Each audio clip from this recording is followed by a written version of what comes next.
Oke, baik. Mungkin langsung saya mulai saja. Assalamualaikum warahmatullahi wabarakatuh. Selamat pagi kepada Ibu Anissa dan juga teman-teman. Kami dari kelompok 7 akan mempresentasikan materi kami, yaitu terkait masalah khusus dalam manajemen resiko. Di sini ada saya sendiri, yaitu Brilian Wisa Putra dengan NIM 17106279, dan juga rekan saya Nursinta dengan NIM 1710621001. Baik, bisa di next.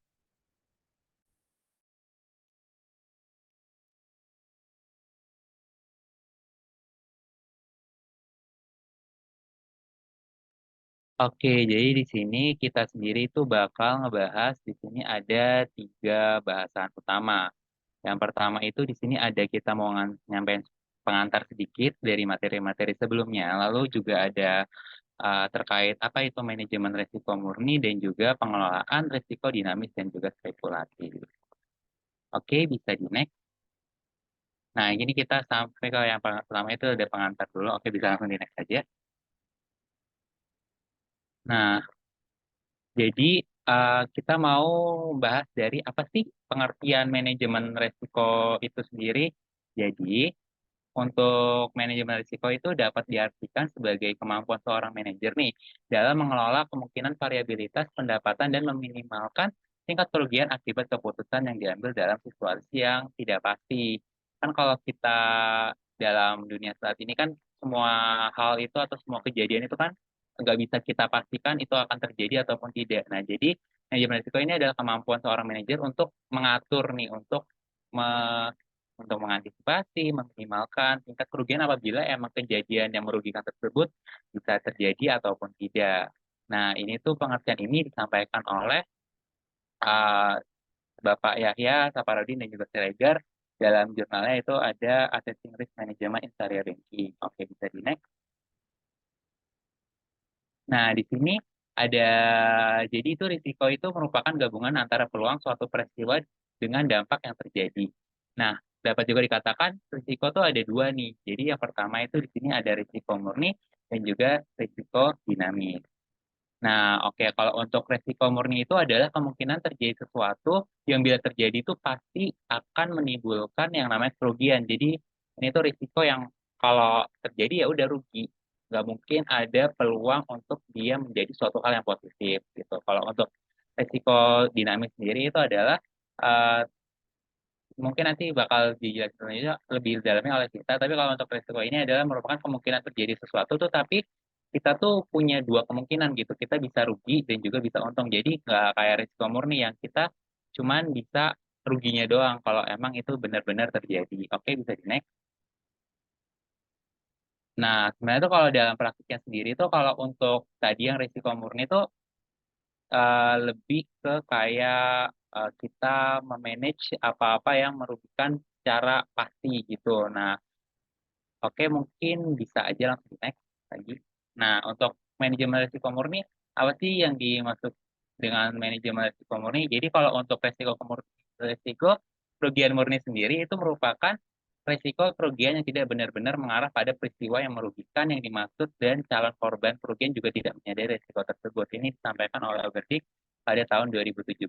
Nah, jadi itu risiko murni itu suatu hal yang emang pasti terjadi dan mengakibatkan kerugian seperti yang dimaksud dalam penelitian risiko murni adalah ketidakpastian akan suatu kerugian. Jadi emang kalau risiko murni itu sendiri berarti uh, murni risiko yang menyebabkan kerugian. Jadi dengan kata lain yang ada tuh hanya peluang rugi dan bukan peluang untung.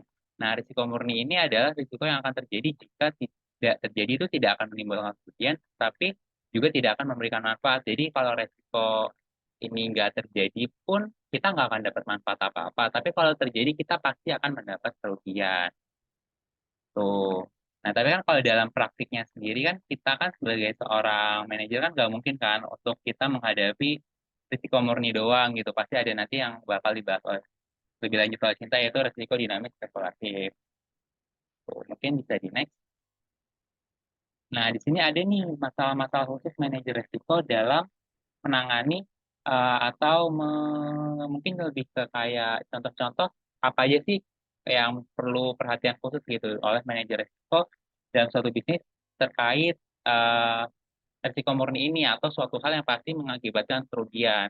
Yang pertama pastinya kita sebagai manajer risiko tuh harus mengawasi atau melakukan pengawasan terhadap kerugian itu sendiri. Jadi kita eh, dalam hal ini tuh kita melakukan pengawasan kerugian itu merupakan tanggung jawab utama dari manajer risiko dalam konteks risiko murni, di mana hanya ada kerugian. Pengawasan itu menjadi perlu ditekankan agar dapat meminimalisir kerugian apabila kemungkinan tersebut terjadi. Jadi lebih ke kan karena kalau untuk risiko murni sendiri kan itu kan fokusnya kan kepada suatu hal yang pure mengakibatkan kerugian kan. Jadi ini tuh eh butuh fokus gitu oleh manajer resiko tuh terkait untuk menanggulangi resiko-resiko murni.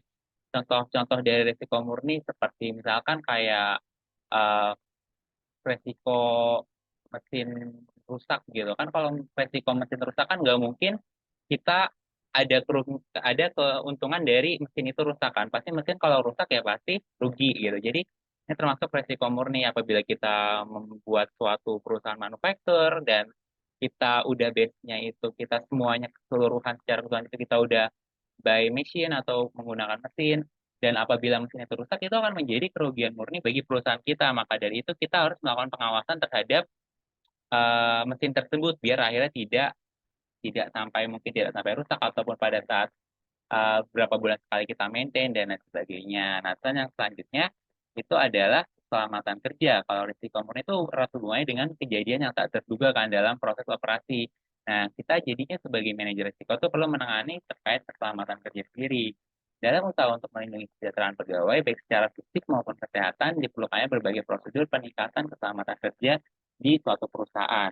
Nah, contoh-contoh upaya yang bisa dilakukan untuk keselamatan kerja ini tuh seperti mengidentifikasi resiko yang mungkin terjadi dalam proses operasional, pelatihan dalam penggunaan peralatan yang digunakan secara aman dan efektif, serta tindakan pencegahan, lakukan pengecekan secara berkala terhadap APD yang digunakan pekerja. Jadi kalau untuk keselamatan kerja sendiri, ini tuh lebih ke tindakan preventif yang mungkin bisa terjadi dalam proses operasional gitu. Jadi kita sebelum seorang nih misalnya kita lagi rekrut rekrut sumber daya manusia atau karyawan baru dan kita akan tempatkan dia di bagian proses produksi yang mana dia akan kaitannya dengan mesin-mesin operasional yang mungkin mesin peralatan berat dan lain sebagainya terus nanti dia harus menggunakan APD itu tuh kita harus memberitahukannya kepada dia terkait hal itu gitu jadi lebih kayak kita nge-training dia dulu cara penggunaan mesinnya kayak gimana yang benar terus kan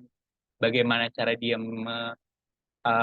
menggunakan APD dengan baik dan benar, apakah APD-nya sudah baik atau belum, terus kan bagaimana kondisi uh, melakukan tindakan pencegahan gitu-gitu. Pokoknya dia tuh lebih ke membentengi gitu, biar apabila ada seseorang yang melakukan pekerjaan tersebut, terjagalah keselamatannya gitu. Lalu yang kedua, ini keamanan kerja. Kalau keamanan kerja sendiri itu berkaitan dengan keselamatan kerja.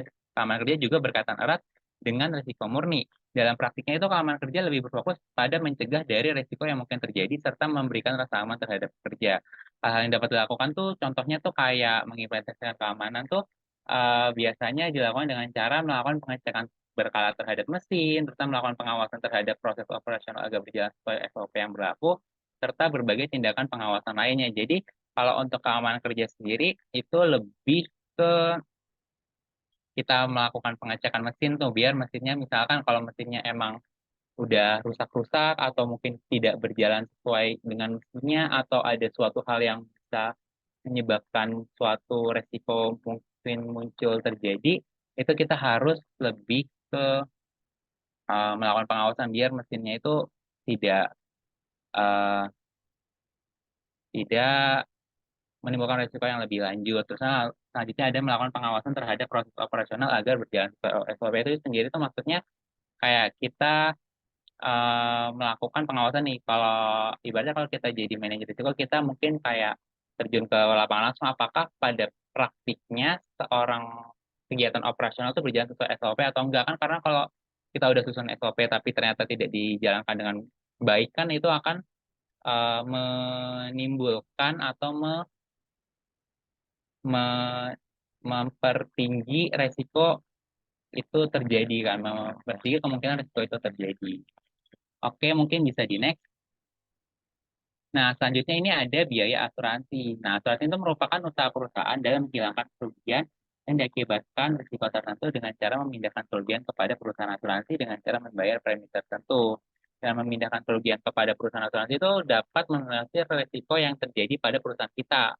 Khususnya tuh di risiko finansial. Karena kan kalau biasanya kan kalau untuk perusahaan asuransi sendiri kan memberikan bantuannya kebanyakan dalam bentuk finansial gitu atau keuangan. Nah, ini sesuai dengan kesepakatan awal dan premi yang dibayarkan apabila risiko yang telah ditanggung merupakan risiko keseluruhan atau hanya sebagian risiko saja.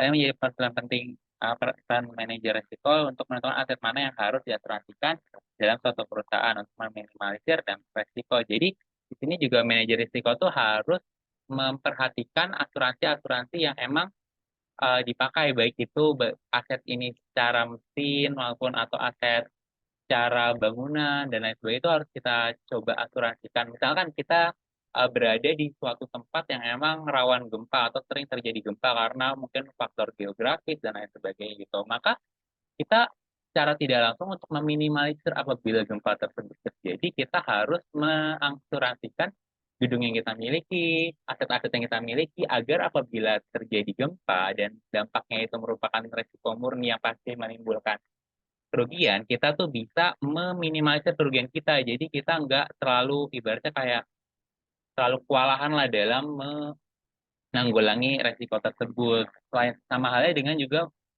sumber daya manusia yang ada di sana gitu.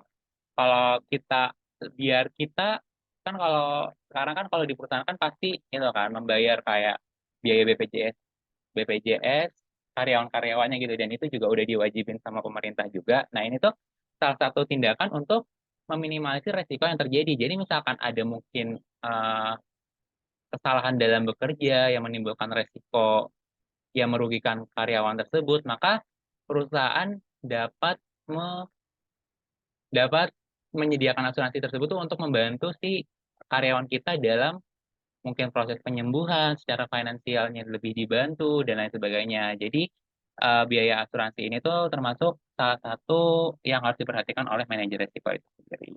Lalu yang selanjutnya adalah tuntutan pihak ketiga. Nah, dalam proses operasi kan banyak nih kondisi di mana kita melibatkan pihak ketiga dalam perusahaan kita, baik secara langsung maupun tidak langsung. Nah, ini tuh menjadi resiko murni dalam perusahaan karena resiko murni hanya mengakibatkan kerugian. Sebagai contoh nih, misalkan perusahaan pemasok bahan baku yang bekerja sama kita tuh menuntut kita untuk meningkatkan biaya bahan baku terhadap barang yang mereka pasok. Hal ini akan memberikan kerugian terhadap perusahaan secara finansial dan dapat mempengaruhi operasional secara tidak langsung kan. Jadi ini ibaratnya kalau manajer operasional tuh nggak melulu melulu ngurusin tentang internal perusahaan. Sebenarnya tuh kalau ibaratnya kita emang kalau di perusahaan-perusahaan besar mungkin kan eh, ada divisi khusus terkait resiko atau mungkin emang nanti disebar per departemen-departemen. Jadi tuh untuk resiko sendiri tuh pasti ada di tiap departemen, baik itu di human resource, baik itu di marketing, baik itu di production, dan di seluruh departemen itu pasti ada resiko yang mungkin terjadi. Mungkin di kayak di tadi di bagian supply chain nih, pemasok minta kenaikan harga itu kita harus kalkulasikan resiko yang mungkin terjadi. Kan kalau kenaikan harga kan pasti mengakibatkan kita membengkakkan beban biaya yang harus kita keluarkan gitu. Maka dari itu perlunya kita untuk meninjau tuh baik nggak cuma dari kita sebagai internal perusahaan, tapi ada faktor-faktor eksternal perusahaan yang perlu kita tindak jauh juga kerugian-kerugian murninya gitu. Ya tadi contohnya kayak yang di bagian supply chain tadi. Oke, mungkin sekian presentasi dari aku. Selanjutnya akan dijelaskan oleh Sinta. Oke, terima kasih Billy untuk penjelasannya. Karena tadi saya Billy menjelaskan tentang risiko murni, saya akan menjelaskan tentang pengelolaan risiko dinamis dan spekulatif. Bisa di next.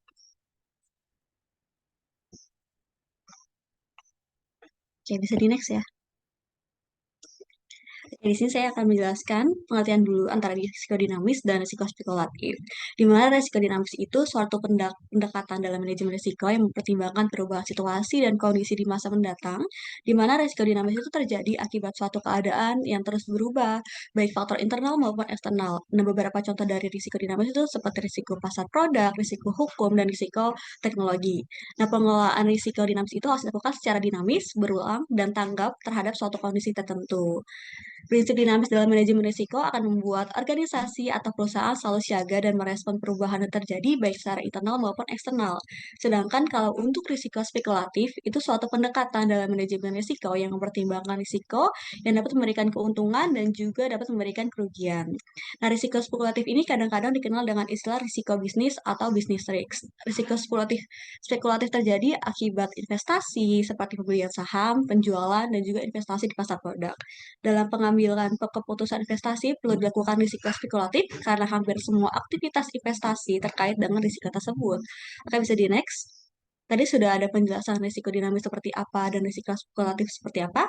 Nah, di sini kita akan menjelaskan tentang risiko spekulatif dinamis, di mana risiko perencanaan risiko dinamis dan spekulatif adalah suatu pendekatan dalam manajemen risiko yang mempertimbangkan risiko yang dapat memberikan keuntungan dan juga dapat memberikan kerugian. Risiko dinamis spekulatif muncul dari perubahan situasi dari kondisi di masa mendatang dan terkait dengan aktivitas investasi seperti pembelian saham juga, penjualan dan investasi pasar produk. Nah, beberapa langkah dalam pengelolaan risiko dinamis spekulatif itu antara lain itu seperti identifikasi risiko, evaluasi dan pengukuran risiko, pengembangan strategi dan pengelolaan risiko, mitigasi risiko, serta pemantauan dan evaluasi sistem manajemen risiko secara berkala. Risiko dinamis spekulatif juga terkait dengan ketidakpastian, keterbatasan informasi, dan keterbatasan pengetahuan, kemampuan, dan teknik pengambilan keputusan dari perencana. Untuk mengelola risiko dinamis spekulatif itu perlu diadakan identifikasi risiko, penilaian risiko, dan pengembangan strategi pengelolaan risiko. Selain itu tuh perlu juga dilakukan pemantauan dan evaluasi sistem manajemen risiko secara berkala untuk memastikan bahwa implementasi manajemen risiko berjalan secara efektif, sesuai dengan rencana, dan memberikan umpan balik bagi penyempurnaan proses manajemen risiko. Oke, selanjutnya kita akan melihat risiko, macam-macam risiko dari risiko dinamis dan risiko spekulatif. Bisa di next? Yang pertama, saya akan membahas tentang risiko dinamis. Di mana risiko dinamis itu terdiri dari tiga risiko, di mana manajemen, risiko politik, dan juga risiko inovasi meliputi seperti risiko pasar, risiko keuangan, dan risiko pasar produksi.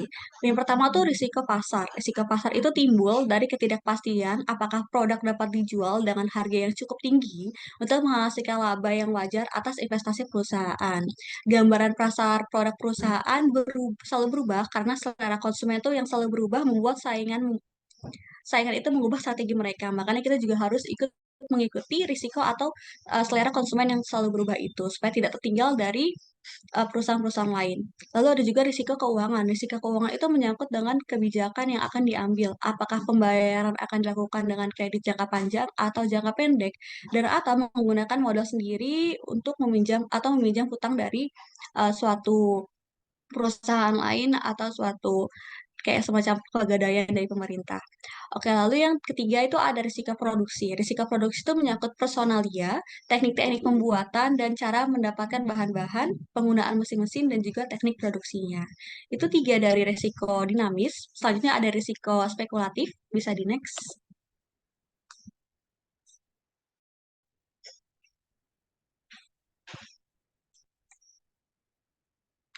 Oke, risiko spekulatif itu terdiri dari lima, yaitu risiko pasar, risiko likuiditas, risiko moneter, risiko produksi, dan risiko judi. Di mana risiko pasar tadi sama seperti risiko dinamis, di sini mereka seperti fluktuasi harga di pasar yang dapat memberikan keuntungan atau kerugian bagi investor. Seperti tadi contohnya harga saham yang mengalami penurunan sehingga menimbulkan suatu kerugian atau juga suatu keuntungan. Yang kedua itu ada risiko likuiditas. Risiko likuiditas itu adalah risiko yang terjadi akibat ketidakmampuan untuk menjual aset dengan cepat atau dengan harga yang diinginkan. Contohnya adalah ketika harga saham turun dan investor tidak dapat menjual saham tersebut dengan cepat. Yang ketiga itu ada risiko moneter. Risiko moneter itu merupakan risiko fluktuasi nilai tukar mata uang yang dapat memberikan keuntungan atau kerugian bagi investor. Contohnya itu ketika nilai tukar mata uang itu mengalami penurunan sehingga menimbulkan kerugian bagi seorang investor. Lalu selanjutnya ada risiko produksi yang merupakan risiko yang terjadi akibat ketidakmampuan untuk memproduksi barang atau jasa dengan kualitas yang diinginkan atau dalam jumlah yang cukup. Contohnya itu ketika produksi suatu produk tidak dapat mencapai target sehingga menimbulkan kerugian. Lalu selanjutnya ada risiko judi. Risiko judi itu adalah risiko yang terjadi akibat keputusan yang didasarkan pada keberuntungan atau spekulasi Risiko judi itu seperti kayak keputusan dan didasarkan pada keberuntungan atau spekulasi. Ketika orang tuh memasang judi atau taruhan di dalam suatu permainan judi atau sebagainya yang berdasarkan atas keberuntungan dari si pemain. Oke, untuk mengolah risiko dinamis spekulatif itu diperlukan berbagai identifikasi risiko, penilaian risiko, dan berbagai pengembangan strategi pengolahan risiko. Nah, untuk pengolahannya bisa di next. Di sini ada 5 langkah pengelolaan. Pertama itu ada identifikasi risiko. Langkah pertama itu seperti dalam pengelolaan risiko dinamis spekulatif, terjadi akibat dari aktivitas investasi seperti pembelian saham, penjualan, dan investasi di pasar produk. Risiko dinamis spekulatif itu muncul dari perubahan situasi dan kondisi di masa mendatang, sehingga perlu dilakukan identifikasi risiko secara berkala. Lalu setelah risiko diidentifikasi, langkah selanjutnya adalah dalam melakukan evaluasi dan pengukuran risiko. Evaluasi risiko bertujuan untuk menentukan prioritas risiko, besaran atau level risiko residual, harapan, keputusan mitigasi risiko, dan indikator risiko utama. Pengukuran risiko itu dilakukan untuk menentukan besaran risiko dan level risiko. Lalu setelah risiko itu dievaluasi dan diukur, langkah selanjutnya adalah mengembangkan strategi pengolahan risiko. Strategi pengolahan risiko itu harus sesuaikan dengan karakteristik dari risiko dan tujuan organisasi. Oke, bisa di next. Oke, selanjutnya ada mitigasi resiko. Mitigasi resiko itu merupakan tindakan yang bertujuan untuk menurunkan atau menjaga besaran atau level risiko utama hingga mencapai risiko residual harapan. Nah, mitigasi resiko itu dilaksanakan dengan cara mengidentifikasi dan memilih opsi mitigasi resiko, menyusun rencana mitigasi resiko, dan melaksanakan rencana mitigasi tersebut. Nah, langkah terakhir dari pengelolaan risiko itu adalah pengelolaan risiko dinamis, spekulatif, pemantauan, dan evaluasi sistem manajemen risiko secara berkala. Di mana untuk memastikan implementasi manajemen risiko berjalan secara efektif sesuai dengan rencana dan memberikan umpan balik bagi penyempurnaan manajemen risiko. Itu untuk langkah dan pengelolaan risiko dinamis dan spekulatif. Selanjutnya, saya akan bacakan kesimpulan dari materi hari ini. Bisa di next? Oke, untuk kesimpulan hari ini, di mana manajemen risiko tadi sudah dijelaskan sama Billy, itu adalah kemampuan manajer untuk mengolah volatilitas laba dengan tujuan meminimalkan kerugian akibat keputusan yang diambil dalam keadaan yang tidak pasti. Risiko mencakup risiko murni yang hanya berpotensi menimbulkan kerugian dan ada juga risiko dinamis spekulatif yang dapat menguntungkan atau juga merugikan. Nah, pada kenyataannya manajer risiko seringkali harus mengatasi dua jenis risiko secara bersamaan di mana resiko murni menyangkut kemungkinan kerugian, seperti kerugian finansial atau kecelakaan kerja, dan pengelolaan risiko harus fokus pada pengawasan, keselamatan kerja, keamanan, asuransi, dan penanganan keluhan dari pihak ketiga. Nah, di sisi lain, risiko dinamis spekulatif itu berkaitan dengan keputusan yang dapat menguntungkan atau merugikan perusahaan, seperti berinvestasi pada teknologi terkini. Nah, manajemen risiko harus mengidentifikasi, mengevaluasi, dan mengembangkan strategi untuk mengelola risiko dinamis spekulatif dan melakukan pemantauan serta evaluasi secara berkelanjutan. Menggabungkan risiko murni dan dinamis spekulatif sangat penting untuk menjaga kesehatan keuangan dan keamanan operasional perusahaan dalam lingkungan yang terus berubah. Oke, sekian presentasi dari kelompok kami.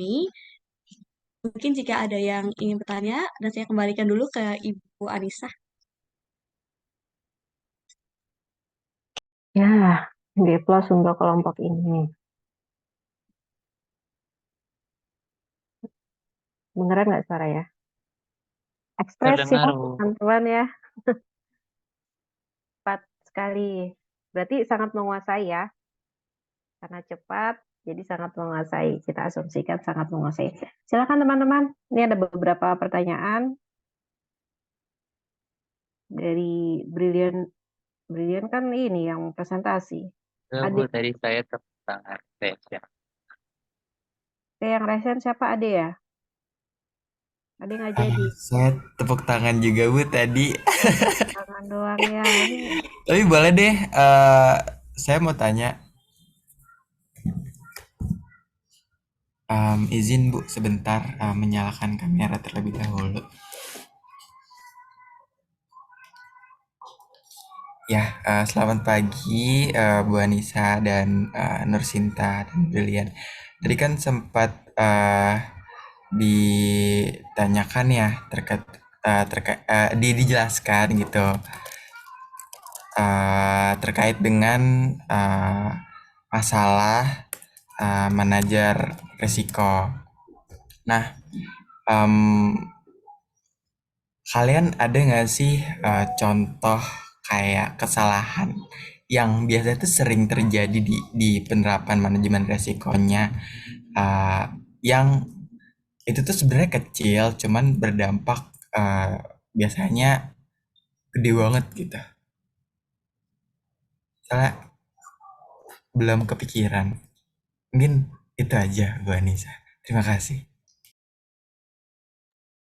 Oke, terima kasih Ade. Silakan dijawab oleh tim. Oke, baik. Berarti pertanyaan tadi itu tadi contoh nyatanya ya dalam praktiknya seorang manajer risiko yang mungkin masalah itu terlihat kecil tapi itu dapat berdampak besar dalam suatu perusahaan gitu.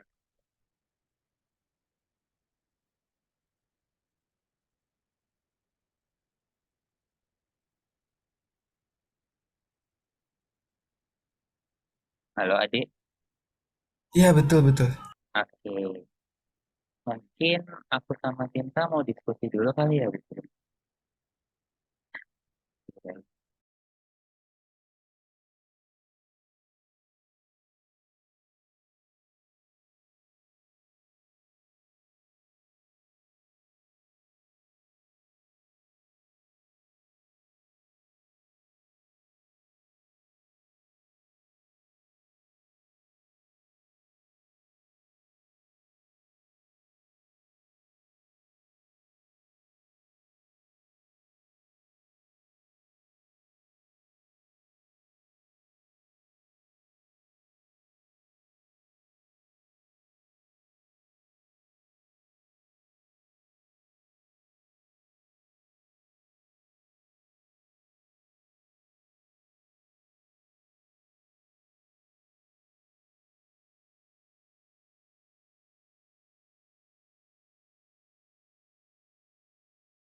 Oke, mungkin mau menjawab kali ya untuk pertanyaan dari adik. Jadi kan tadi kan lebih ke ada nggak sih contohnya kayak misalkan dalam suatu perusahaan gitu, eh yang sebenarnya tuh masalahnya tuh terkesan simple gitu, tapi atau kecil dan mungkin kita bisa mengantisipasinya dari jauh-jauh hari, tapi malah berdampak sangat besar kepada suatu perusahaan. Mungkin aku mau coba kayak ngambil contoh terkait eh, kasus yang terbaru ini kali ya, terkait sistem keamanan dari BSI itu sendiri, Bank Syariah Indonesia gitu kan. Dia kan mempunyai suatu layanan mobile banking kan, yang mana itu udah terdigitalisasi dengan baik dan udah terdigitalisasi lah, dan harusnya sebagai perusahaan kita tuh harus menimbang segala risiko yang mungkin terjadi kan. Salah satunya itu cybercrime, apalagi sekarang sangat marak gitu kejadian-kejadian tentang cybercrime itu sendiri. Mungkin lebih ke berarti kan kalau suatu data itu bisa sampai bocor dan bisa terhack lah atau termasukkan oleh source dari luar sehingga itu membuat suatu sistem itu tidak berjalan dengan baik, berarti kan itu kan ada masalah di keamanannya. Sedangkan kalau keamanan sendiri kan harusnya kita sebagai suatu perusahaan itu sudah membuat suatu keamanan yang emang kuat gitu kan. Nah ini lebih ke ibaratnya kalau ibaratnya kalau ini kan lebih digitalisasi ya. Kalau disimpelinnya tuh kayak kita punya gedung, kita punya pabrik, tapi kita lupa ngegembok pabriknya itu sendiri. Sedangkan nanti kalau emang sampai kemalingan atau kebobolan ada orang yang masuk dan mencuri, itu bakal menyebabkan kerugian yang sangat-sangat besar. Nah, kalau di sini ibaratnya kan kalau di digitalisasi kan itu kan kayak kita membuat sebuah gembok nih buat keamanan data kita dalam suatu website ataupun suatu aplikasi. Kita aja gagal nih dalam menjaga keamanan tersebut. Kita mungkin kurang apa. Ini dari gagal menjaga keamanan aja tuh dampaknya bahkan tuh sampai ke kepercayaan masyarakat terhadap bank tersebut kan tadi kan. Jadi mungkin mereka pada nggak percaya lagi sama bank tersebut, ada intensitas negatif yang pandangan negatif terhadap bank tersebut yang tidak bisa eh, menjaga keamanan nasabahnya itu ataupun keamanan dari aplikasinya tersebut gitu kan. Jadi lebih ke itu sih mungkin yang bisa jadi sebenarnya tuh masalah-masalah kecil tuh kalau apabila kita kurang perhatikan maka akan menjadi masalah besar gitu. Jadi maka dari itu perlunya kita melakukan perhatian tuh sebelum melaunch atau mengeluarkan sesuatu tuh perlu dipertimbangkan dengan matang gitu loh. Apa-apa saja yang mungkin bakal menjadi suatu resiko kan kalau udah sampai kejadian kayak kemarin tuh rame kayak gitu kan, udah citranya buruk, terusan juga dia lama dalam proses recovery-nya, terus juga ada banyak kerugian yang timbul, baik itu dari nasabah maupun dari internal perusahaannya sendiri, dan akhirnya itu menimbulkan masalah yang besar dan bahkan gempar di Indonesia kan, masalah padahal itu tuh cuma berawal dari masalah keamanan itu sendiri. Gitu. Mungkin kalau dari Cinta ada yang mau ditambahin? Iya, kalau dari Beli tadi dari jasa ya, daripada kalau misalnya dari manufaktur mungkin bisa dari mesin ya contohnya. Kalau misalnya mesin, kita kan biasanya pantau setiap hari ya. Kalau misalnya satu hari kita nggak pantau, atau itu kesalahan kecil misalnya dari tim teknisi, yang mungkin nggak melihat dari kesalahan suatu mesin itu, bisa jadi nanti hasil produksi dari mesin tersebut malah justru bakal salah atau gagal. Misalnya es krim. Es krim misalnya mesin es krim itu harusnya rasa coklat, nanti bisa berubah rasanya jadi rasa stroberi. Itu kan juga kesalahan produksi yang sangat fatal. Jadi mungkin dari risiko-risiko kecil itu bisa diminimalisir dari pengelolaan teknisinya atau juga jadwal-jadwalnya. Jadi itu contoh dari risiko antara tadi jasa dan juga manufaktur sih kalau dari kita, adik. Iya benar, apalagi ada peribahasa yang sedikit-sedikit lama-lama jadi bukit. Jadi jangan sampai kita tuh mengindahkan atau melewati hal-hal kecil gitu. Karena dalam perusahaan yang besar tuh hal-hal kecil bisa menjadi bumerang yang besar untuk kita sebagai sebuah masalah. Kan itu sih dari kita, Dek. Apakah sudah jelas untuk jawabannya? Ya, berarti apa ya, bisa difokusin ke pengawasannya gitu juga ya. Oke, kalau gitu thank you Brilian, terus Cinta. Oke, baik. Terima kasih ya di atas pertanyaannya. Mungkin dari teman-teman yang lain, apakah ada yang ingin bertanya lagi? Mungkin saya ingin bertanya ya Billy Nursinta. Tadi kan sempat dijelasin juga tuh kalau ada langkah dalam pengelolaan risiko dinamis spekulatif itu salah satu tahapannya itu adalah evaluasi dan pengukuran risiko ya. Nah di pengukuran risikonya sendiri tuh ada nggak sih metode khusus yang digunain biasanya buat apa namanya identify risiko itu di masa depan dan sejauh mana metode tersebut dapat mengukur atau memprediksi risiko potensial di sebuah organisasi atau perusahaan tersebut. Apakah jelas pertanyaannya? Oke, sudah jelas Fatin. Mungkin ini aku langsung jawab aja ya, karena bagian dari materi aku juga. Oke, di sini sebenarnya banyak banget analisis metode yang bisa digunain. Salah satunya tuh kayak misalnya SWOT yang udah biasa kita gunain, atau strengths, weakness, opportunities, dan traits. Nah, metode ini tuh metode yang bisa menanggulangi permasalahan yang akan dihadapi suatu organisasi karena kita dapat menganalisis faktor-faktor apa aja nih yang dari perusahaan kita yang dapat memahami risiko yang mungkin muncul di masa depan. Itu dari SWOT. Ada juga analisis probabilistik. Nah, itu tuh menggunakan data histori dan statistik untuk mengevaluasi nih kemungkinan terjadi yang merugikan di masa depan bagi perusahaan. Nah, analisis dari probabilistik itu melibatkan penggunaan probabilitas dan distribusi nih untuk memperkirakan sejauh mana kemungkinan skenario yang terjadi di masa depan. Itu untuk analisis yang kedua. Nah, yang ketiga itu ada analisis skenario. Mungkin kurang lebih sama seperti analisis probabilistik, tapi untuk skenario ini lebih kayak pengembangan berbagai skenario yang akan terjadi di masa depan gitu. Jadi tim risiko itu mempertimbangkan berbagai kemungkinan situasi yang dapat terjadi dan dampaknya bagi organisasi di masa depan. Nah, untuk analisis risiko yang bakal kita bisa gunain sih di perusahaan, salah satunya itu. Mungkin nanti dari perusahaan ada analisis dari intelijensia sendiri, mungkin dari BI-nya sendiri. Tapi kalau untuk analisis dari apa tadi, tim risiko itu kita bisa lihat dari analisis skenario-nya dan probabilistik seperti itu sih. Kalau misalnya mau secara urutan ya, kalau probabilistik itu seperti kayak screening datanya seperti apa aja, data historinya, supaya perusahaan tuh lebih rajin mengevaluasi dan mengetahui kejadian di masa depan tuh seperti apa kurang lebihnya. Itu untuk jawabannya sudah cukup atau belum, Fatin? Oke, sudah cukup Ya Nursinta. tadinya, iya.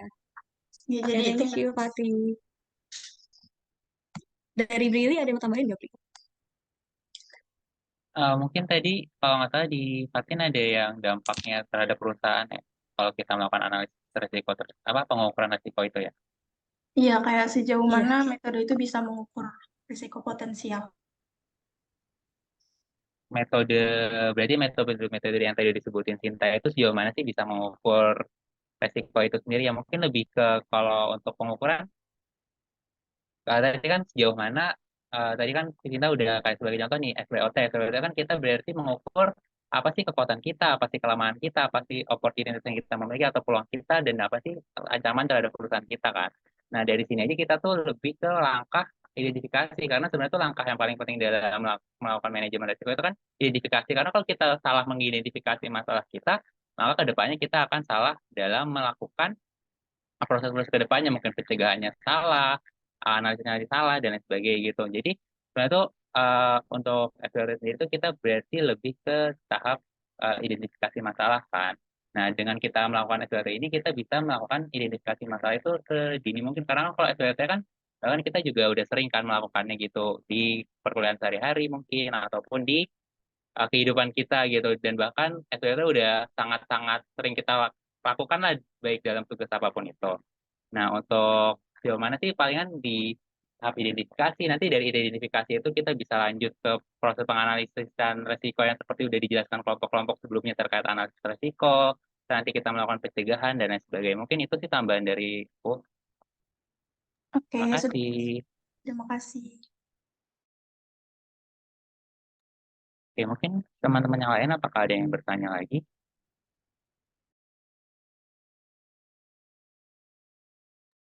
Silakan teman-teman yang lain, penyajinya udah siap banget nih. 10 pertanyaan juga nggak apa-apa.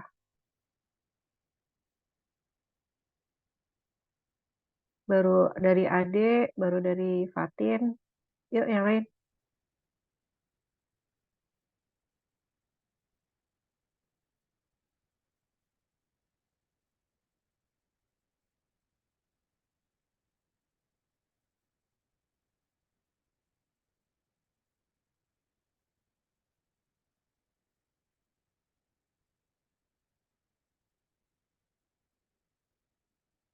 Kalian bertanya dapat poin loh.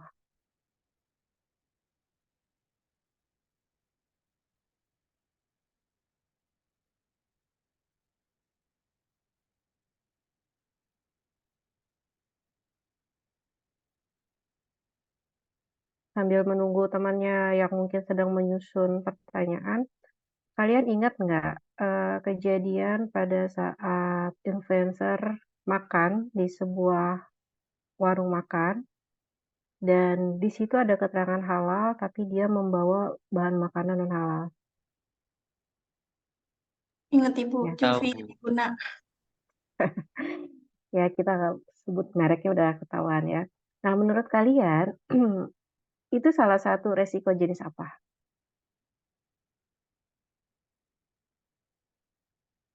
Kalau menurut saya pribadi Bu, untuk itu sebenarnya kemarin saya sempat ngebahas sama temen juga sih terkait hal itu. Sebenarnya di satu sisi mungkin kalau kita lihat dari dampak secara risiko murni, itu menimbulkan kerugian bagi perusahaan gitu. Apalagi uh, brand bakso tersebut kan udah lama gitu ya ada di Indonesia. Tapi sebenarnya kalau dilihat dari sisi lain, itu bisa aja sebagai, kalau kemarin ya aku lihat di komen-komentar di TikTok maupun Instagram itu, sebagai teknik marketing tersendiri. Karena sebenarnya setelah mungkin kalau untuk bakso dulu kan lebih dikenal kepada lebih menyasar kepada orang-orang yang pasti apa yang mungkin berkemampuan ekonomi yang berkecukupan, terus kan juga lebih menargetkan kepada orang-orang yang emang udah lebih old generation lah. Sedangkan kalau yang Gen Z mungkin jarang makan bakso tersebut kan. Nah, tapi aku di sini jadi oh ternyata ada ya bakso itu, ternyata bakso itu tuh kayak gini gini gini ya. Jadi makan aku pribadi pun jadi lebih tahu tentang bakso itu. Dan itu juga menjadi suatu hal yang sebenarnya tuh berarti tuh sebenarnya tuh kalau ibarat kita nih sebagai perusahaan itu menganggap itu sebagai resiko murni doang, sebenarnya perusahaan itu tuh ternyata bisa dengan baik mengembalikan itu menjadi suatu hal yang membuat perusahaan tersebut tuh malah punya citra positif karena kan dia langsung menindak langsung gitu ya Bu. Jadi dia langsung melakukan klarifikasi bahkan dengan cepat langsung melakukan bagaimana penyelesaiannya langsung melakukan suatu hal tuh yang bikin image di masyarakat tuh kayak oh ini perusahaan bagus nih karena dia langsung nyelesain masalahnya dengan baik dengan cepat dengan akurat gitu walaupun emang pada saat booming-boomingnya itu mungkin ada stigma negatif yang nanti bisa dirubah menjadi stigma positif oleh perusahaan tersebut. Jadi menurut aku pribadi itu lebih ke resiko dinamis spekulatif sih sebenarnya itu lebih ke spekulasi kan gimana kita akhirnya merubah suatu hal yang negatif tuh bisa menjadi dampak positif untuk perusahaan kita karena sekarang tuh banyak yang kayak gitu sih untuk melakukan marketing tuh enggak cara belak-belakan ngomong yang baik-baiknya doang gitu bisa aja kita melakukan suatu hal yang apa yang menimbulkan apa ya kayak kesan negatif dan kita perbaiki itu bahkan lebih eh efeknya lebih bagus gitu mungkin kayak contohnya kayak tingkat original dulu juga katanya ada yang bilang kayak kalau kena mata perih terus kan akhirnya direformulasi dan di branding dan dia menyewa banyak influencer untuk reformulasi tersebut bahwa udah reformulasi ini menjadi lebih bagus mungkin gitu sih jadi sebenarnya bisa aja jadi suatu hal yang baik gitu. Ya.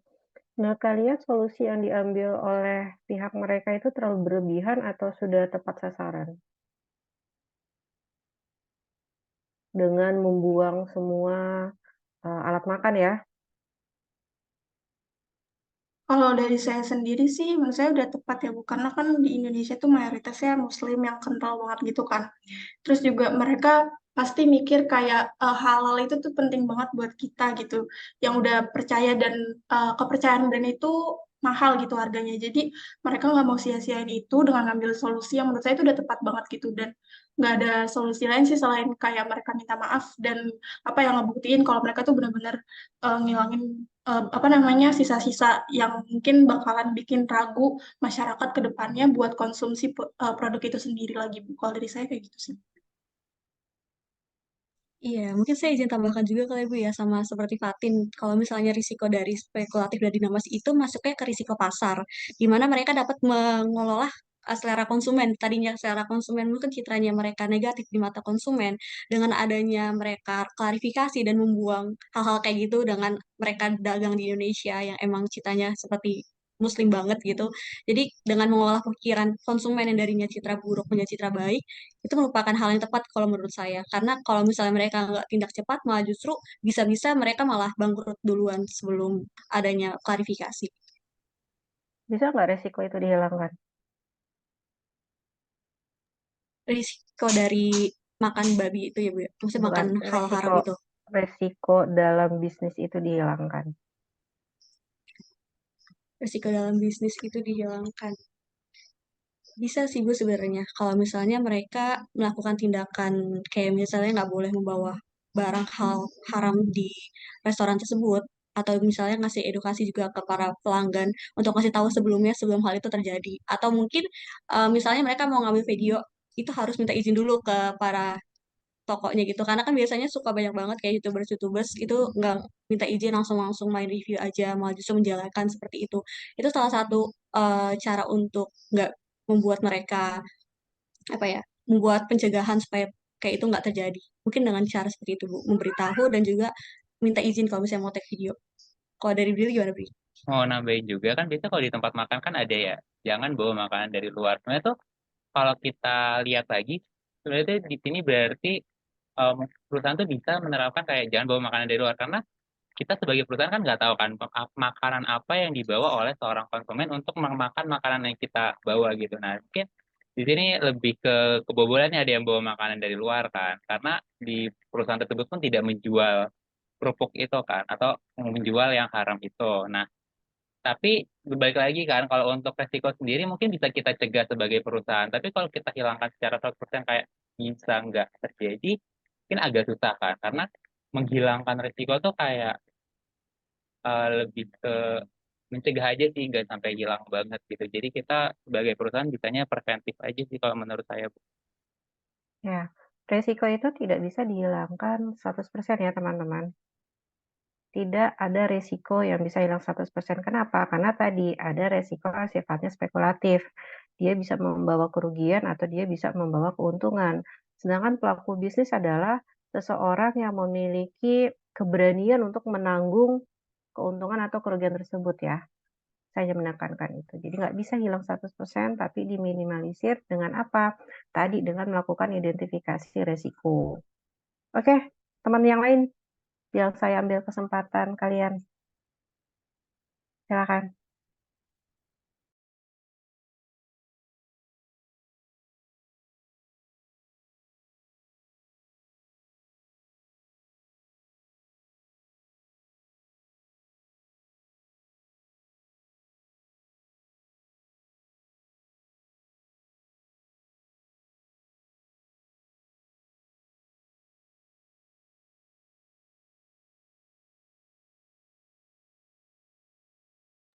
Kalian tinggal satu kelompok lagi ya? Tuh. Sudah pernah terjun ke lapangan belum?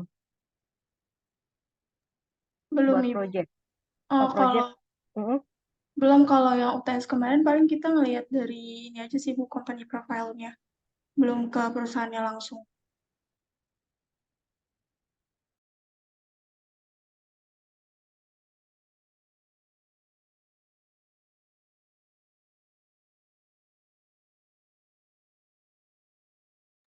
Ya, silakan. Kita masih banyak waktunya.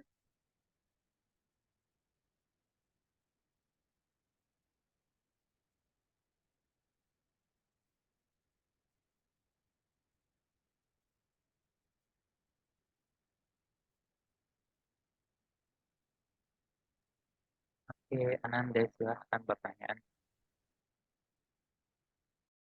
Baik, sebelumnya apakah suara saya jelas? Jelas Ananda. Baik, tadi kan kelompok sudah, saya Nanda Muhammad Rizky izin bertanya, tadi kan kelompok sudah menjelaskan tentang manajemen risiko murni ya. Lalu bagaimana perubahan lingkungan bisnis global mempengaruhi pendekatan terhadap manajemen risiko murni? Apakah sudah jelas? Maaf Ananda, tadi aku agak bisa diulang sebentar. Yang manajemen risiko murni gitu. Bagaimana perubahan lingkungan bisnis global mempengaruhi pendekatan terhadap manajemen risiko murni?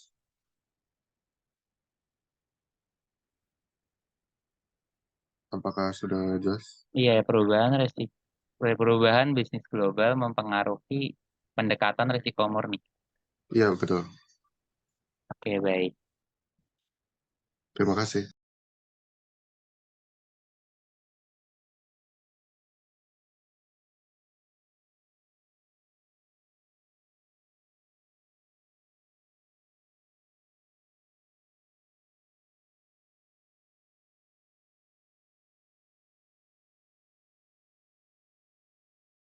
Oke, mungkin mau izin menjawab karena tadi Ananda bertanya terkait risiko murni. Jadi kalau untuk bisnis global kan berarti kan lebih ke cara global gitu ya, udah terkoneksi dengan mungkin digitalisasi, teknologi yang berkembang dan lain sebagainya gitu ya Ananda ya. dan juga mungkin lebih ke hukum internasional dan lain sebagainya yang akan bersangkut paut dengan bisnis global itu sendiri. Nah, untuk resiko murni yang dapat disebabkan oleh bisnis global itu sendiri mungkin lebih ke kayak yang tadi aku udah ceritain mungkin lebih ke kayak cybercrime gitu. Itu kan suatu hal yang emang resiko yang murni resiko gitu kan, kejahatan di dunia internet.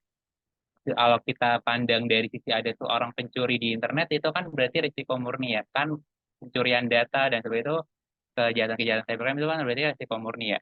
Mungkin lebih ke kalau untuk perubahannya mungkin lebih ke kalau yang dulu kita mungkin kalau pada tahun sebelum adanya bisnis global, internet, digitalisasi dan lain sebagainya itu kita lebih ke eh, menganalisis kayak cuman dari eh, dari sekitar kita aja, nggak usah sampai ke luar dunia. Tapi sekarang bahkan seorang mungkin dari belahan dunia lain bisa mencuri data dari perusahaan kita. Misalkan kayak ada orang Rusia menghack punya kita, dapat berpengaruh dan menimbulkan kerugian kepada perusahaan kita kan secara langsung gitu. Jadi lebih kayak gitu kalau untuk dari pandangan risiko murninya yang lebih ke mempertimbangkan kerugiannya aja. Tapi kalau untuk tadi yang juga sudah dijelaskan oleh Cinta terkait risiko spekulatif itu kan ada, kalau untuk ada risiko pasar, risiko likuiditas moneter dan lain sebagainya. Kan kalau untuk risiko dinamis itu ada pasar keuangan dan juga produksi yang lihat kepada mungkin ada risiko manajemen, risiko politik, dan risiko inovasi. Mungkin lebih banyaknya kalau untuk bisnis global itu nanti berpengaruh secara risiko spekulatif, risiko dinamis sama dinamis spekulatif. Apa karena kan nanti kan pasti ada perubahan pasar dan persaingan yang mungkin bisa menguntungkan kita atau mungkin bisa mengakibatkan kerugian kita. Lalu juga ada nanti bakal perubahan lingkungan regulasi kalau mungkin sebelumnya kita secara bergerak secara nasional, apabila kita ingin mengimpor dan membuat bisnis kita menjadi global, ada perubahan di lingkungan regulasinya sendiri juga. Ya mungkin bisa memberikan keuntungan ataupun kerugian kepada kita. Mungkin lebih banyak yang bisa kita tinjau apabila bisnis global itu memengaruhi resiko spekulatif dinamis. Tapi kalau untuk resiko murni mungkin lebih kejahatan-kejahatannya aja sih yang lebih menyeluruh gitu kan. Karena kan kayak eh, kejahatan-kejahatan yang lebih menyeluruh, terus kan mungkin kayak ada suatu bug yang sedang tersebar, lebih ke cybercrime-nya aja sih, Nan. Kalau untuk uh, resiko murni dari bisnis global itu sendiri, apakah sudah terjawab? Sudah terjawab, Brili. Terima kasih atas jawabannya. Oke, kalau dari Cinta mau nambahin nggak Cinta? Mungkin, mungkin izin nambahin sedikit aja kayak Bri ya. Kalau dari dinamis dan spekulatif itu misalnya, contohnya kayak rantai kita tahu Ukraina atau Ukraina itu kan lagi perang juga penghasil gandum terbesar di dunia. Itu juga kayak bisa mempengaruhi secara fluktuasi sih, karena kita kayak nggak tahu kapan perang itu terjadi. Jadi kalau misalnya dari aku sendiri lebih kayak mikir kalau misalnya rantai pasokan itu juga salah satu pengaruh dari pengaruh global karena bisa menimbulkan kerugian dan juga bisa menimbulkan keuntungan tergantung dari situasi politik dari suatu negara tersebut. Seperti itu Ananda. Ada doang sih. Baik, terima kasih Sinta atas tambahannya.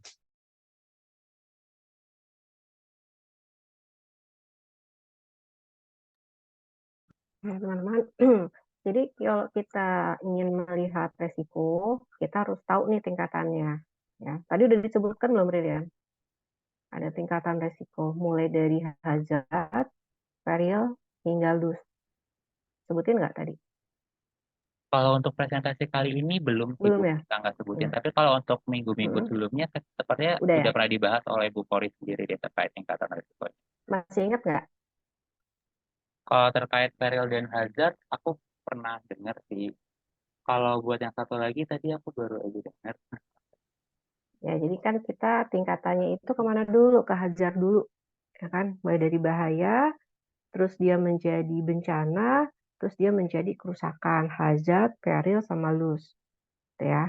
Nah, contohnya mau diulang kembali nggak? Atau kalian sudah paham betul dari hazard, peril, dengan loss?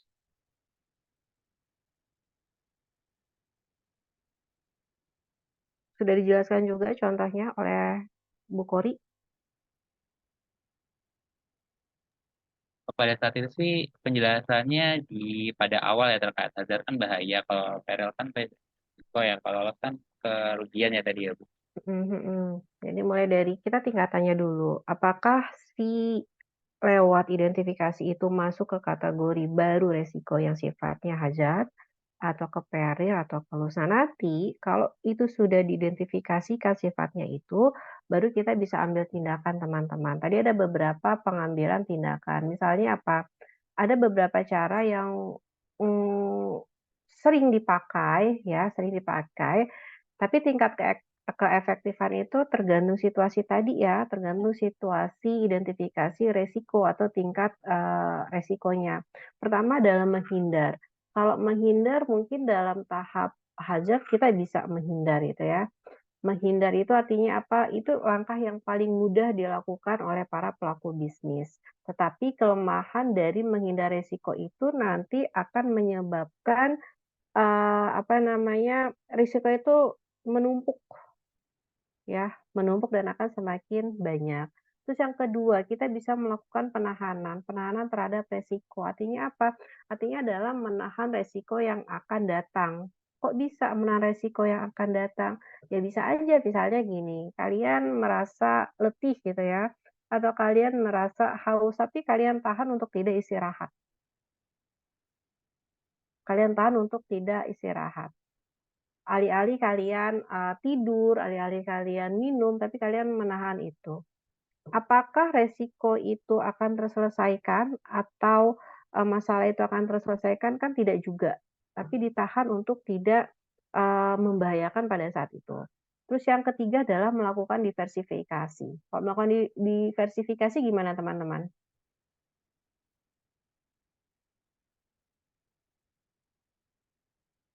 Kita memiliki opsional yang lebih dari 2 solusinya. Itu juga paling banyak dipakai. Terus yang keempat, kita melakukan transfer. Transfer kita juga kemarin sudah berbicara asuransi, kita sudah berbicara reasuransi. Itu ya. Terus apa lagi teman-teman?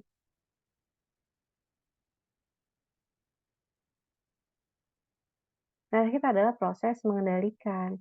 Nah, kalau sudah proses tahap mengendalikan, berarti dia sudah tahap ke preventif.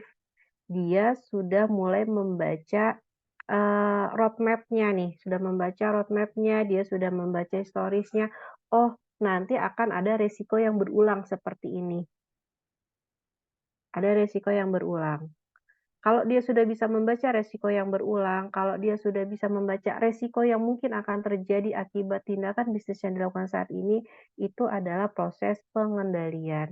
Dan proses pengendalian adalah langkah yang istilahnya langkah yang paling stabil dilakukan oleh para pelaku bisnis karena dia sudah melakukan forecasting dengan tepat pada resiko-resiko tersebut. Gitu teman-teman.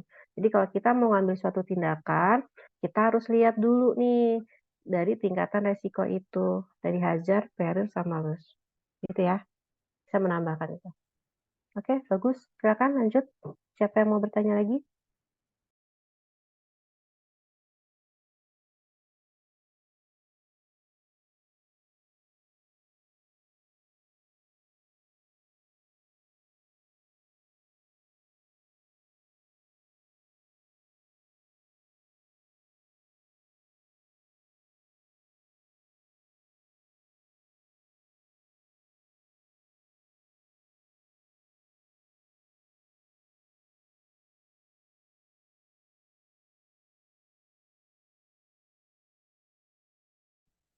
Teman-teman, aku mau nanya dong.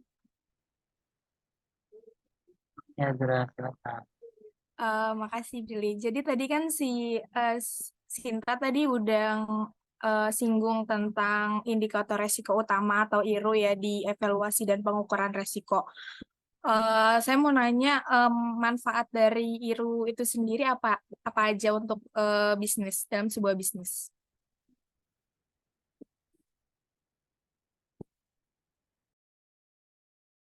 Oke, baik. Terima kasih Adra atas pertanyaannya. Kita gimana mau langsung jawab? Oke, sebentar mau cari dulu supaya nggak salah-salah ya.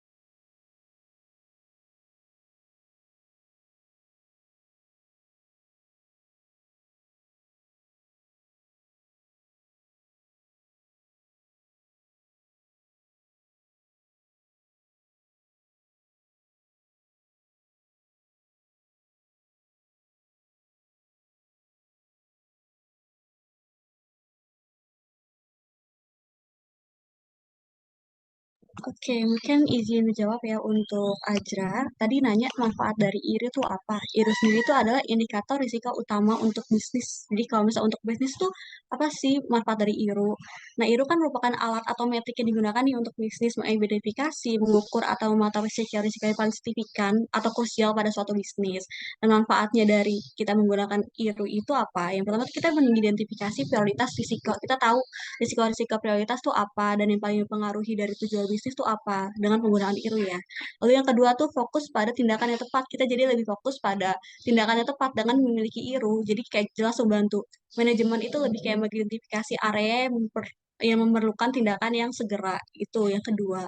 Lalu yang ketiga itu mengukur dan pemantauan yang efektif. Dengan IRU itu kita bisa memberikan parameter yang jelas atau mengukur resiko dan memantau risiko. Jadi kita bisa tahu mana cara aktif kita untuk merespons suatu perubahan atau kondisi dalam bisnis. Lalu yang keempat tuh ada penyampaian informasi yang efisien. Jadi dengan IRU tuh kita bisa menyediakan cara yang efisien dan efektif untuk berkomunikasi dengan risiko-risiko utama kepada pemangku utama secara eksternal ataupun eksternal. Nah, itu memungkinkan untuk penilaian risiko yang konsisten di seluruh organisasi. Lalu yang kelima itu kita dapat mengintegrasikan penanganan risiko dalam rencana bisnis. Nah, dengan IRU, manajemen risiko itu lebih terintegrasi ke dalam rencana bisnis dengan membantu perusahaan dalam mengantisipasi dan menghadapi risiko-risiko utama saat merencanakan strategi jangka panjang. Lalu yang keenam itu ada meningkatkan responsibilitas dari organisasi. Itu tuh karena IRU membantu kita untuk mengklarifikasi dari risiko-risiko, itu juga meningkatkan responsibilitas atau tanggung jawab dari perusahaan untuk menangani kebijakan-kebijakan risiko yang akan dikasih tahu gitu ke pementing utama atau mungkin customer juga untuk mengarahkan pada peningkatan transparansi dan akuntabilitas dari organisasi atau perusahaan tersebut. Lalu yang terakhir itu dapat memfasilitasi pengambilan keputusan yang berbasis data. Karena IRU itu alat atau menjadi parameter yang jelas, jadi perusahaan tuh lebih dapat membuat keputusan lebih baik karena kita sudah tahu nih keputusan yang jelas seperti apa dan kita juga dapat tahu pengambilan keputusan yang benar untuk suatu perusahaan karena IRU memfasilitasi pengambilan keputusan secara berbasis data. Itu untuk manfaat dari IRU, Azra. Sudah jelas atau belum ya? Udah jelas banget. Makasih, Sinta. Oke, thank you. Brili, ada yang tambahin, Bril? Atau sudah cukup itu aja? Kalau dari aku udah cukup sih. Dari Tinta udah jelas. Baik, saya kembalikan ke Bu Anissa. Iya. Teman-teman, saya mau tanya dong, gimana sih cara kita untuk mengatasi resiko politik? Sedangkan kita tahu ya, resiko politik itu kebijakan kadang hari ini begini, ke depannya akan berbeda lagi. Kira-kira gimana cara mengatasi resiko politik?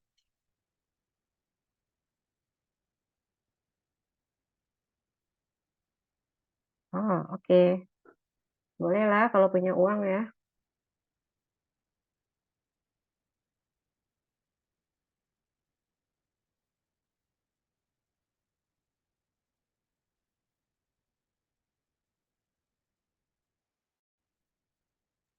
Yang mungkin mau izin menjawab Bu terkait resiko politik kan sering berubah-ubah ya seperti tadi Bu Sri bilang terkait resiko politik yang sering berubah-ubah kebijakan suka kadang ganti itu dan lain sebagainya gitu kan. Nah mungkin kalau dari aku pribadi yang pertama yang pasti paling penting untuk kita melakukan tindakan atau mengatasi risiko politik ya pastinya kita menganalisis dulu ya melakukan analisis identifikasi masalah-masalah yang mungkin terjadi terkibat risiko politik tersebut, terusan kita melakukan ya sesuai jalannya adalah mengidentifikasi, menganalisis dan uh, menganalisis suatu risiko itu. Nah, kalau untuk politik kan yang sering berubah-berubah gitu kan, kita tuh berarti mungkin kalau dari aku pribadi sering-sering itu sih Bu, karena kan kalau politik kan pasti kalau ada perubahan kebijakan kan pasti ditampilkan oleh berita gitu. Jadi kita bisa lebih dahulu untuk mengidentifikasi apakah resiko politik ini terjadi karena kan kalau untuk sidang penetapan suatu regulasi atau mungkin misalkan sidang DPR gitu kan pasti kan di hasilnya kan pasti kan ada yang dipublikasikan kan. Nah, itu mungkin bisa kita cari tahu apakah ada yang berpengaruh dengan kita dan apabila ada yang berpengaruh terhadap kita gimana cara mengatasinya, tindakan preventifnya seperti apa. Atau mungkin kita juga bisa melakukan, jadi ini aku juga baru tahu kalau ternyata ada namanya asuransi resiko politik. Jadi ini tuh lebih ke melindungi perusahaan tuh dari kerugian yang sebabkan tuh perubahan dalam situasi politik. Kalau dari aku gitu aja, lebih ke sering-sering cari tahu informasi sih, karena kan kalau politik kan biasanya kan dipublikasikan karena ada suatu rapatnya, jadi lebih sering-sering mengidentifikasinya, karena semakin cepat kita mengidentifikasi, semakin cepat kita bisa mencegah itu terjadi. Kalau dari kita, kalau teman-teman yang lain, Nah, publikasinya tengah malam pada saat kita tidur ya.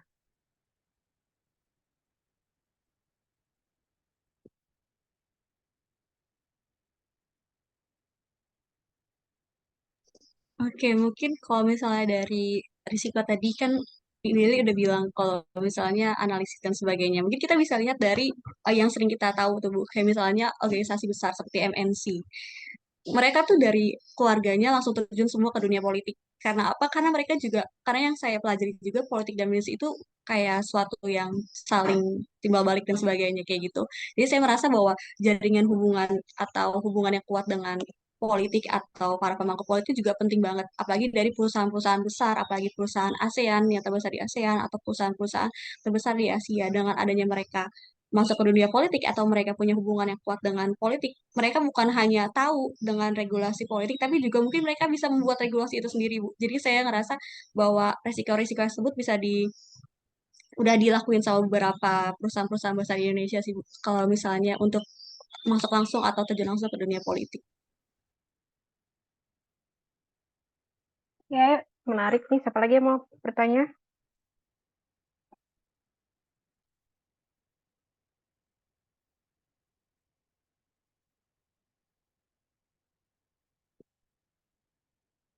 Nah, nggak ada.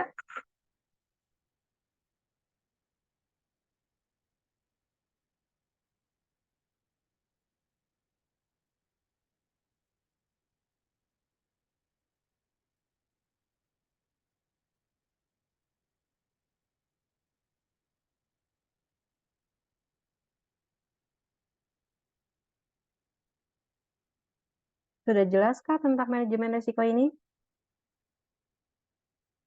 Teman-teman yang lain? Kalau penyaji, saya pikir udah jelas. Karena mereka sudah baca lebih dulu.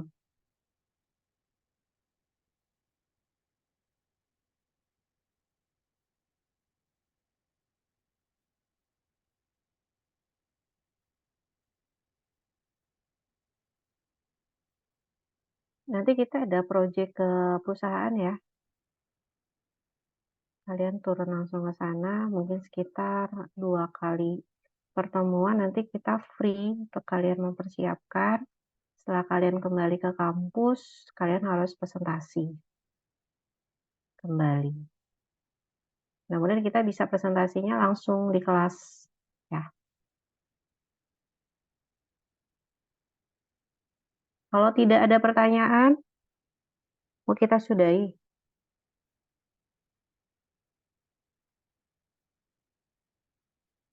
Ya, sampai jam 10 kurang 10 ya? Iya, 9.50.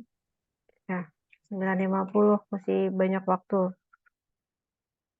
Tapi nggak apa-apa, kalau misalnya kalian memang sudah jelas, sudah clear, kalian tinggal mempersiapkan diri, nanti setiap kelompok harus memilih perusahaan yang berbeda.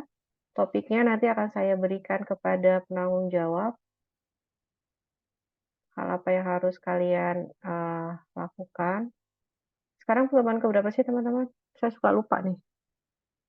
10. Iya, 10. 10, berarti 11 kita masih ada tim, 12, 13.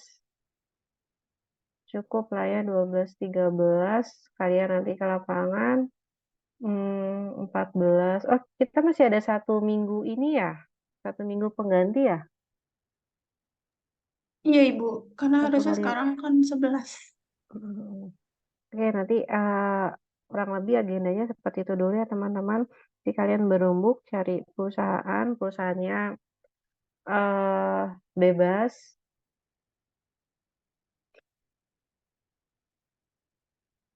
Kemarin soalnya Bu Kori minta juga kalian harus ke lapangan. Cukup lah ya. Kalau untuk UAS masih kita diskusikan apakah kalian mengerjakan soal atau kita paperless aja. Nggak perlu ada soal. Tapi kalian mengganti dengan tugas apa gitu ya. Kurang lebih teman-teman. Kalau nggak ada pertanyaan bisa selesai sampai di sini. Apa ada yang protes? Kita selesai lebih cepat.